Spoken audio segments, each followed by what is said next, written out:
ಒಳ್ಳೆ ಹೆಂಡತಿ ಸಿಗಬೇಕು ಅಥವಾ ಒಳ್ಳೆ ಗಂಡ ಸಿಗಬೇಕು ಅಂದರೆ ಬರೀ ಮಾತುಕತೆ ನಾವು ಒಂದು 10 ನಿಮಿಷ ಮಾತಾಡ್ಕೊಂಡು ನಿರ್ಣಯ ಮಾಡ್ಕೊಂಡು ಬಿಡ್ತೇವೆ, ಇಷ್ಟರ ಮೇಲೆ ಮಾತ್ರ ನಡೆಯೋದಲ್ಲ ಇದು. ಆ ತರಹದ ಒಂದು ಮೂಢವಾದಂತಹ ವರ್ತನೆ ಇವತ್ತು ನಡೀತಾ ಇದೆ. ತಂದೆ ತಾಯಿಗಳ ಮಾತು ಕೇಳೋದಿಲ್ಲ, ತಾವು ಬೇರೆ ಆಲೋಚನೆ ಮಾಡೋದಿಲ್ಲ.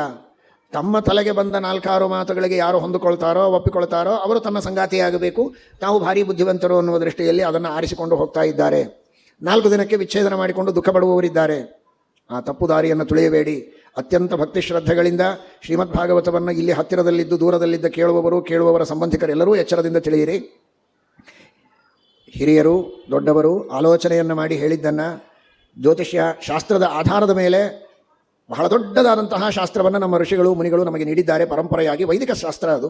ಅಂತಹ ಜ್ಯೋತಿಷ್ಯ ಶಾಸ್ತ್ರದಲ್ಲಿ ಯಾವ ಸಂಬಂಧ ಬಹಳ ಚೆನ್ನಾಗಿರುತ್ತೆ, ಒಳ್ಳೆಯ ಸಂತಾನವಾಗ್ತದೆ, ಪ್ರೀತಿ ವಿಶ್ವಾಸಗಳಿರ್ತದೆ, ಬಾಂಧವ್ಯ ಇರ್ತದೆ, ಸಮೃದ್ಧಿ ಇರ್ತದೆ, ಅದನ್ನು ಹೇಳುತ್ತದೆ, ಸೂಚನೆ ಮಾಡುತ್ತೆ ಶಾಸ್ತ್ರ. ಅದನ್ನೆಲ್ಲ ಆಲೋಚನೆ ಮಾಡಿ ಉತ್ತಮವಾದ ಸಂಗಾತಿಯನ್ನು ಆರಿಸಿಕೊಳ್ಳಬೇಕು. ಇದೆಲ್ಲ ಮಾಡುವ ಪ್ರಯತ್ನ. ಇದಕ್ಕೂ ಮೊದಲು ಚೆನ್ನಾಗಿ ಭಗವಂತನ ಸೇವೆ, ದೇವರ ಸೇವೆ, ಸ್ತೋತ್ರ ಮಂತ್ರಗಳ ದೇವರ ನಾಮಗಳ ಪಠಣ ಮಾಡಿ. 10,000 ವರ್ಷ ಯಾರು ತಪಶ್ಚರ್ಯ ಮಾಡ್ಲಿಕ್ಕೆ ಬದುಕ್ತಾರೆ? ಯಾರು? ಎಲ್ಲ ಕರ್ದಮರ ಹಾಗೆ ಮಾಡ್ಲಿಕ್ಕೆ ಆಗೋದಿಲ್ಲ. ಒಂದು 10 ದಿನ ಆದರೂ ಸೇವೆ ಮಾಡಿರಿ.